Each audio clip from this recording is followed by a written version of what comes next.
A Slow Train Through Lavender Fields. Chapter 5. The Final Chapter. The Library of Forgotten Winds. The morning arrived slowly, like a thought returning after a long sleep.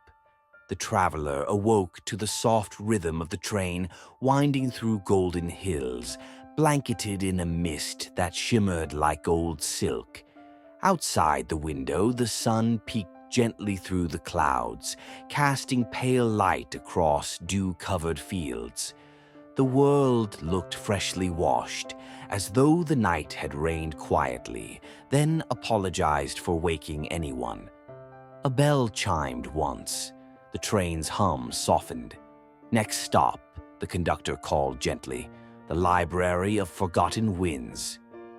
The name stirred something in the traveler, faint, familiar, like a tune once heard during a dream. They gathered their bag and stepped down once more. The station was made entirely of driftwood and sea glass. No signs, no clocks, only a pathway lined with white stones leading into a grove of tall, silver-leaved trees. At the grove's center stood a great round building, part tower, part tree, curling upward like a spiral shell. It breathed quietly. The doors opened without a sound. Inside, the air was cool and dry, laced with the scent of paper, ink, and the faintest trace of sea breeze. The walls curved with towering shelves that reached into the dim light above. There were no labels, no numbers, only books, each one bound in fabric, leather, or bark. No one spoke, and yet the library was not silent. The traveler paused.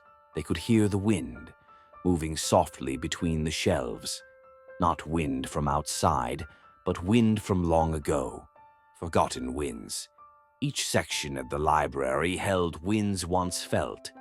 Breezes that moved curtains during naps, gusts that carried laughter through open fields, drafts that stirred poems into being. As the traveler walked deeper, books fluttered in greeting. One caught their eye, pale blue cover, edges curled like petals. The traveler touched it. It opened silently. Inside, no text, only air. And then, an image.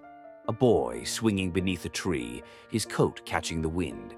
Orange blossoms, his mother's voice calling, laughter in her tone.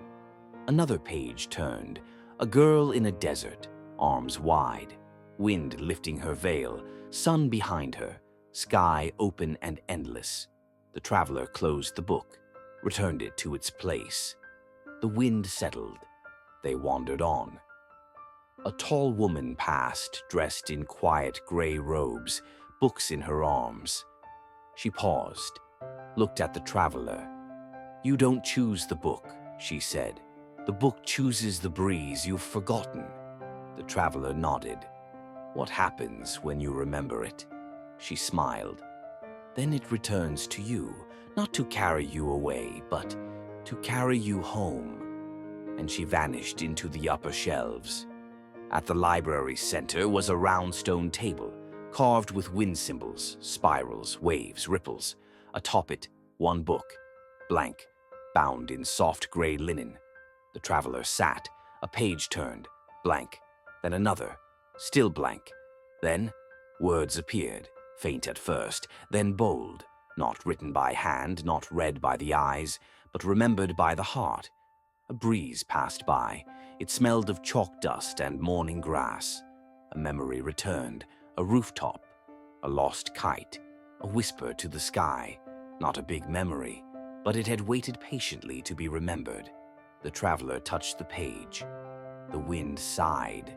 Then, a familiar voice, warm and certain. "It's time." The conductor, the traveler stood. The book closed itself. They looked around, at the shelves that still breathed quietly, at the stories written in wind and waiting, then stepped outside. The wind met them, playful now, brushing their coat, touching their cheek like an old friend. The train waited. Back in their seat, the traveler looked out at the hills. They felt fuller, not heavier, just more present. Not all winds rush, some simply carry. The notebook now had a bookmark, a pressed page from the blank book. They opened it and began to write. This time the words came easily.